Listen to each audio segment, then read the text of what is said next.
All right, hello and welcome. This is my tea area, and over here is my Balmuda moon kettle.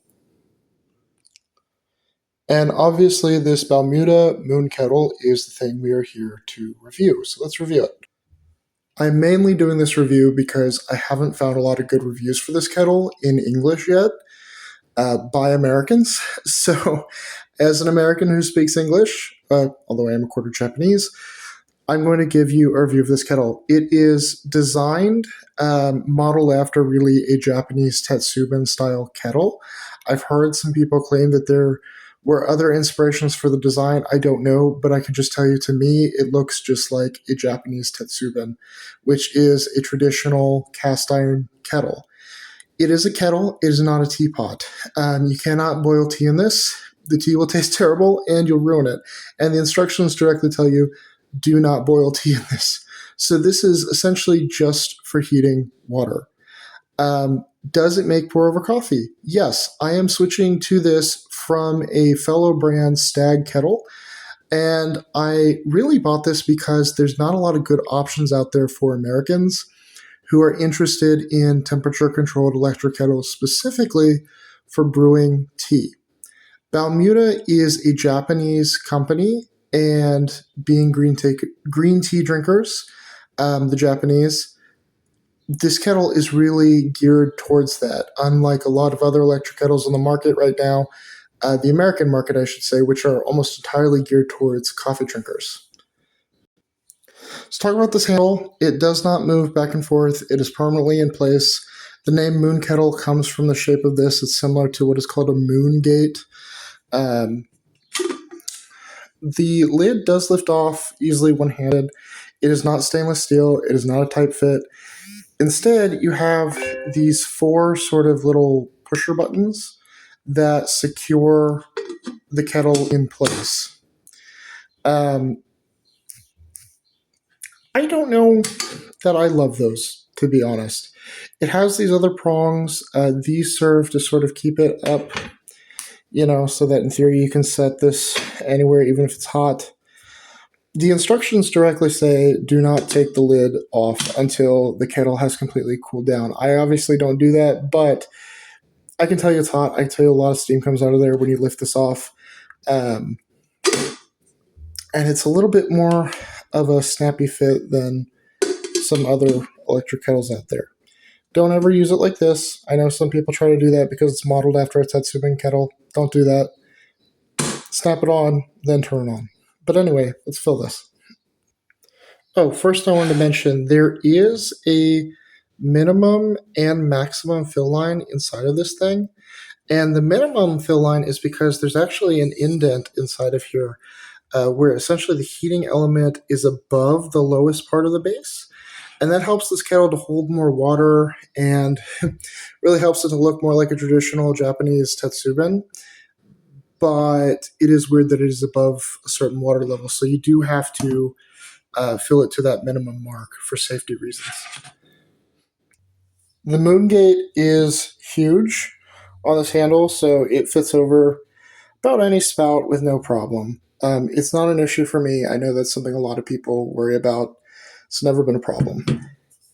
Now I want to talk about the other thing, since this is filled, that I don't love about this kettle, which is that putting it back on the charging base, or I should say heater base, is a little awkward the first time you do it. There's kind of a learning curve to feeling it out. Once you get used to it, you get used to it, but you're not going to understand where it is the first time you do this. It's going to feel really awkward. So just be aware of that. To use the kettle, you can press either button just to turn the thing on. Once you turn it on, it is not going to automatically heat. From here, pay attention to the plus and minus signs. And on the side here, we've got a scroll wheel. That's how we're going to adjust our temperature. I'm going to set it fairly low so that we don't have to wait long for this to heat up. The lowest it'll go is 122. The highest it'll go is, 212. Then to start again, we hit start. If we want this to hold the temperature, in other words, not automatically turn off once we turned it on, you can hit this hold button again. That'll turn on that flashing hold sign. And what that'll do is it'll keep the kettle on even after it's reached the temperature you set it to for 30 minutes. In case you're wondering, no, you cannot just take this kettle off once it's heated and put it back on and expect it to reheat to a consistent temperature the same way that you would with the fellow brand Stag and Corvo kettles.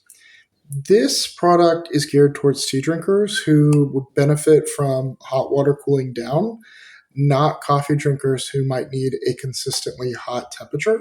So just keep that in mind. It is not automatically going to reheat when you return it to the base. In case you're wondering, it typically takes 3 to 5 minutes to heat it completely. However, this does hold a slightly larger amount of water than, say, something like the fellow Stag kettle. So I'm okay with that. It's also a far more energy efficient kettle than the fellow brand kettles, really any of them. So I'm all right with that. And you can see here that while it's in the process of heating our water, the light is not just on. It kind of does this flickering back and forth. And that is to imitate the light of a flickering fire underneath or a kettle. Because again, this is based on a traditional Japanese kettle design, a Tatsuban. So they wanted to imitate that. And I think that is one of the neatest, coolest things about this kettle. And you can see now, once it reaches the temperature we desired, it should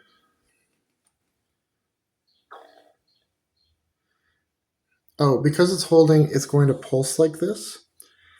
If we turn that off, I wonder. So let's turn this back on. I'll turn it up 1 degree here.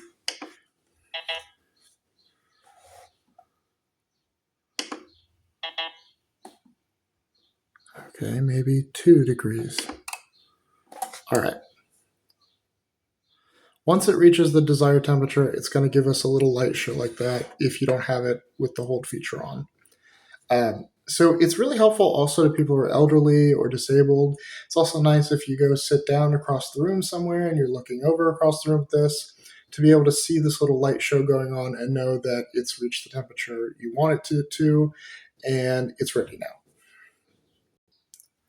Next question I know a lot of people have is, can you take this off the base and just set it down? And the answer is yeah, it's totally fine. This thing is designed so that it can be set on any surface. It won't burn it. Still hot to the touch. Don't touch it, if you can help that. But it's not going to burn your tabletop if that's what you're wondering. Let's talk about the spout for a minute. It's a little bit larger than something like the Stag kettle or a typical pour-over coffee kettle. And that is so that it can pour larger amounts of water for a tea drinker. However, it's still triangularly shaped, still goes to a point here. So it can still be used for pour over coffee, for instance. I'll show you.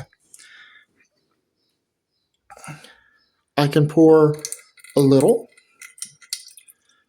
which is very helpful in brewing pour over coffee, or I can pour a lot and fill this up very, very quickly. So again, I can pour just a little, or I can pour a lot. So it's a nice control there and nice all-rounder. I really like that.